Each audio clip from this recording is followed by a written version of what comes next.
Camel that made it through the eye of the needle. This is a message that I believe is going to both convict you and give you a lot of hope. And we're going to look at a Joseph in the Bible to deliver this message. Now, this isn't the Joseph of the book of Genesis, and this isn't Joseph, the legal father of Jesus, but I'm going to be talking about Joseph of Arimathea. Now, his name may ring a bell to you because he's famous for giving his tomb to Jesus after Jesus died. We're going to affectionately refer to him as Joey of A throughout this series.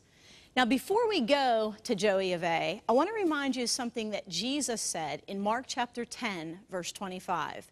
Jesus looked at his disciples and he made a profound statement.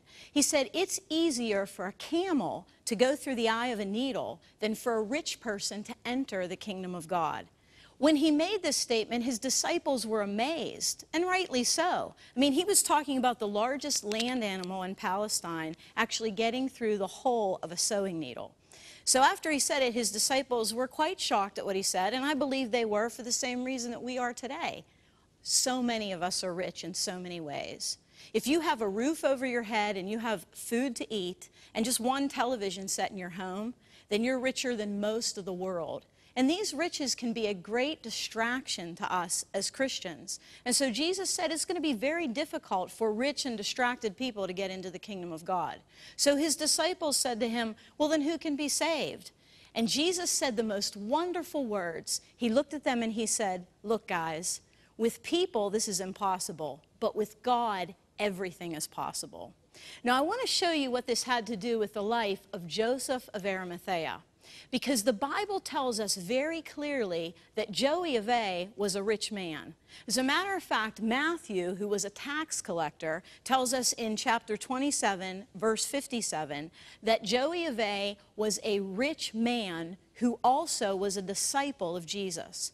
So a man who knows about money tells us, okay, this guy was rich, but at the same time he tells us he was a disciple. There's the impossibility happening.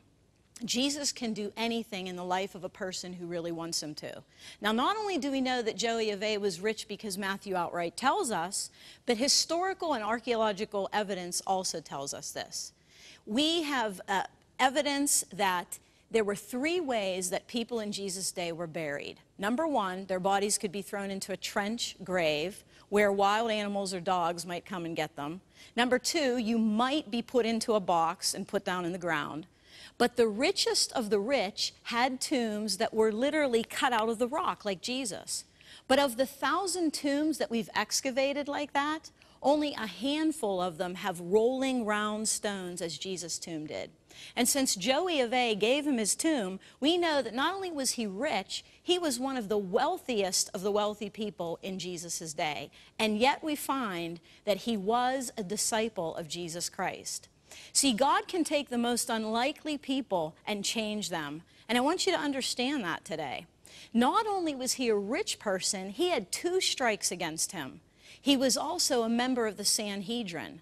Now, I don't know if you remember about that group, but this was a group of 70 Jewish ruling elders who ruled under Rome. And this group was pretty bad. I mean, they were the ones who conspired to have Jesus killed. They worked with Judas to betray him. They pressured Pilate to put him to death. And Joseph of Arimathea was a member of that Sanhedrin, and yet he was a disciple of Jesus. But Dr. Luke, in his gospel, is sure to tell us in chapter 23, verse 51, that Joey of A had not consented to their decision to put Jesus to death. He held himself back from that vote and did not take part in it, even though he sat on this wicked council. And do you know why? Luke goes on to tell us in the very same sentence, it was because Joey of A was looking for the kingdom of God. Yep, here's a guy who was so unlikely to really know the Lord. He was rich. He sat on a council that was pretty bad. But in the middle of all that, he was looking for a kingdom that he could not see. And he believed in his heart that he could find that kingdom. And so even though Joey of A started out in a pretty bad way and as a pretty secret disciple, we're going to find how his love for Jesus Christ began to grow. And I'm praying that you too will understand that your love for Jesus can grow and he can do the impossible in any human life. So join us tomorrow as we continue to look at the camel that made it through the eye of the needle.